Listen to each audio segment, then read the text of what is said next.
हर दल पार्टी के नेता उनका सम्मान करते थे, इसलिए सभी पार्टियां लगी हुई हैं।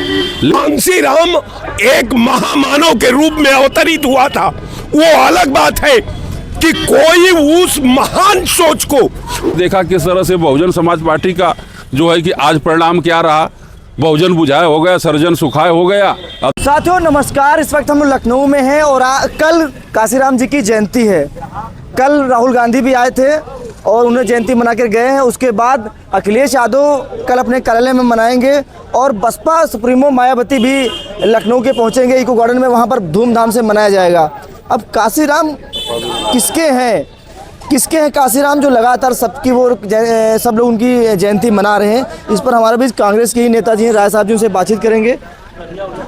कांसीराम की जयंती मनाने के लिए देश के विपक्ष के नेता मौजूद हैं राहुल गांधी जी, उनकी जयंती मना रहे हैं, अखिलेश यादव भी, मायावती जी। इतना कांसीराम जी को इतना सम्मान, इतना प्यार क्यों उनको सब मनाया जा रहा है? देखिए, किसी भी संदर्भ को आप अगर सार्वजनिक तौर पर संदर्भ की जब व्याख्या करते हैं तो हम समझते हैं कि किसी भी शब्द का संकुचित धन नेता थे, उनको हर दल के नेता सम्मान की निगाह से देखते थे। हाँ, कुछ ऐसे राजनीति में भी अवांछनीय तत्व हैं कि वो जात के आभा में देश का भविष्य का निर्माण का सपना पाल बैठते हैं।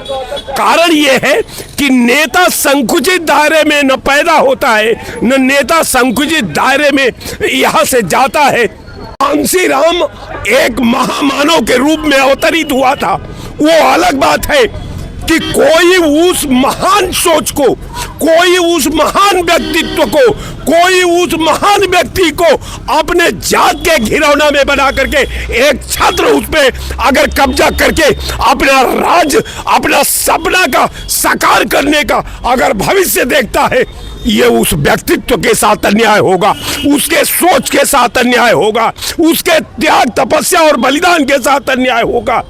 तो निश्चित तौर पर अगर राहुल गांधी और कांग्रेस पार्टी ने, चूंकि मैं कांग्रेस पार्टी का एक कार्यकर्ता भी हूं, अब मैं निश्चित तौर पर यह मानता हूं कि दलितों को भारत के विधा में मुख्य धारे में लाने के लिए डाटा मैं नहीं कहता, ये देश का डाटा कहता है। कांसीराम जी की जयंती को इतने धूमधाम से मनाया जा रहा है। अभी लखनऊ के इको गार्डन में देखा होगा, इतने पोस्टर बैनर बहन कुमारी मायावती की तरफ से लगवाए गए हैं। लखनऊ में अखिलेश यादव जी भी के कार्यालय पर बहुत मनाया जाएगा, राहुल गांधी मना चुके हैं। तो कांसीराम जी को सभी लोग अपना ही मना रहे हैं, तो आखिर हम कांसीराम है किसके?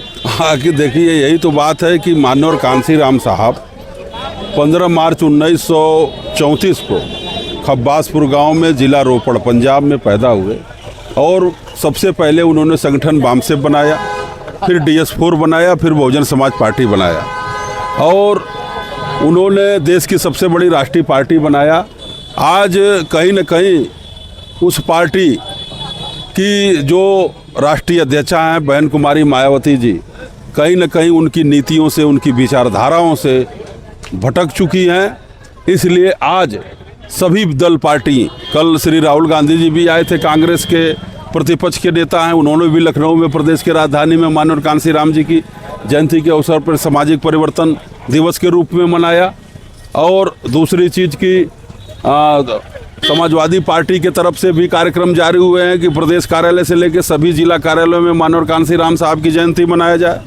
उत्तर प्रदेश में बहुजन समाज पार्टी की भी तरफ से प्रदेश में 2 जगह कार्यक्रम है, पश्चिम उत्तर प्रदेश के नोएडा में और पूर्वांचल बुंदेलखंड के लोगों को कल Kanshiram eco garden park Lucknow में माननीय बहन जी ने बुलाया है। आज तक राजनीतिक इतिहास में किसी भी महापुरुष के, जैसे आपने देखा होगा, चाहे डॉक्टर राम मनोहर लोहिया जी हो, समाजवादी पार्टी के विचारक रहे हो, जनेश्वर मिश्रा हो, स्वर्गीय मुलायम सिंह यादव जी हो, पार्टी के संस्थापक रहे हो, चाहे कांग्रेस पार्टी के महात्मा गांधी जी रहे हो, पंडित जवाहरलाल नेहरू जी रहे हो, उनके आइडियल थे, संस्थापक थे, विचारधारा थे।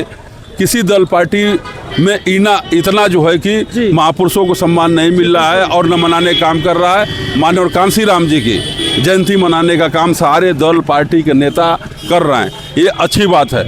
आज हम ये कहना चाहते हैं कि माननीय कांसीराम साहब ने बहन कुमारी मायावती जी को उत्तर प्रदेश में 3 बार मुख्यमंत्री बनाने का काम किया भारतीय जनता पार्टी के सहयोग से। सबसे पहले 1993 में स्वर्गीय मुलायम सिंह यादव जी को उत्तर प्रदेश का मुख्यमंत्री समाजवादी पार्टी से बनाने का काम किया। बहुजन समाज पार्टी कांसीराम साहब का समर्थन रहा, 18 महीना सरकार चली। और उसके बाद आज देखेंगे तो 1996 में कांग्रेस का भी गठबंधन हुआ था, बहुजन समाज पार्टी का विधानसभा के चुनाव में कांग्रेस से भी गठबंधन रहा। तो आज कहीं न कहीं माननीय कांसीराम साहब के सारे दल पार्टी के नेताओं से अच्छे संबंध थे, हर दल पार्टी के नेता उनका सम्मान करते थे, इसलिए सभी पार्टियां लगी हुई हैं। लेकिन अगर देखा जाए तो कांसीराम जी की विचारधारा की बात की जाए तो कांसीराम जी की विचारधारा पे न बहुजन समाज पार्टी चल रही है, जो मूल उस पार्टी की बनी थी उनकी विचारधारा को आगे बढ़ाने के लिए बाबा साहब की विचारधारा को लेकिन नहीं, वहाँ मिशन के नाम पे कमीशन चल दिया। अब वहाँ विचारधारा जो है कि सर्वजन हिताय सर्वजन सुखाय की हो गई। भगवान बुद्ध की विचारधारा बहुजन हिताय बहुजन सुखाय की थी, अब वहाँ सतीश मिश्रा जी की विचारधारा सर्वजन हिताय और सर्वजन सुखाय की चलने लगी। क्या बाबा साहब का मिशन सतीश मिश्रा जी पूरा करेंगे? कांसीराम साहब का मिशन सतीश मिश्रा जी पूरा करेंगे? तो आपने देखा किस तरह से बहुजन समाज पार्टी का जो है कि आज परिणाम क्या रहा। बहुजन बुझाए हो गया, सर्जन सुखाए हो गया और दलित दुखाए हो गया। आज 206 सीट जीतने वाली बहुजन समाज पार्टी 4-4 बार सरकार बनवा ली, या 1 सीट पे आ गई। जो बात बाबा साहब की करेगी, और बाबू साहब वहाँ से एकमात्र विधायक को भी अपने धनबल के बल पे जीतने का काम कर रहे हैं। तो सवाल ये है कि आज देखा जाए समाजवादी पार्टी की जब सरकार थी तो माननीय कांसीराम जी के नाम से बहन कुमारी मायावती जी ने अपनी सरकार में 15 मार्च को सार्वजनिक अवकाश की घोषणा की थी। उनके 9 अक्टूबर को परिनिर्वाण के दिन सार्वजनिक अवकाश की घोषणा की थी। उसको श्री अखिलेश यादव जी ने समाजवादी पार्टी की सरकार में निरस्त करने का काम किया। सार्वजनिक अवकाश को माननीय कांसीराम जी के नाम से एटा जनपद का नाम बना था, कासगंज मिला करके कांसीराम नगर, उसको भी श्री अखिलेश यादव जी ने समाप्त करने का काम किया। आपने देखा होगा कि माननीय कांसीराम जी के नाम से लखनऊ के अंदर अरबी फारसी विश्वविद्यालय बना था, उसको भी समाप्त करने का काम समाजवादी पार्टी ने किया कांसीराम जी के नाम को। एक सहारनपुर में शेखुल हिंद के नाम माननीय कांसीराम साहब के नाम से जब बहन जी थी तो एक मेडिकल कॉलेज का सहारनपुर में उद्घाटन किया था, उसका भी नाम स्वर्गीय मुलायम सिंह जी नहीं रहे, वहाँ श्री अखिलेश यादव जी की सरकार में उसको भी जिले का मेडिकल कॉलेज का नाम बदल के शेखुल हिंद करने का काम किया।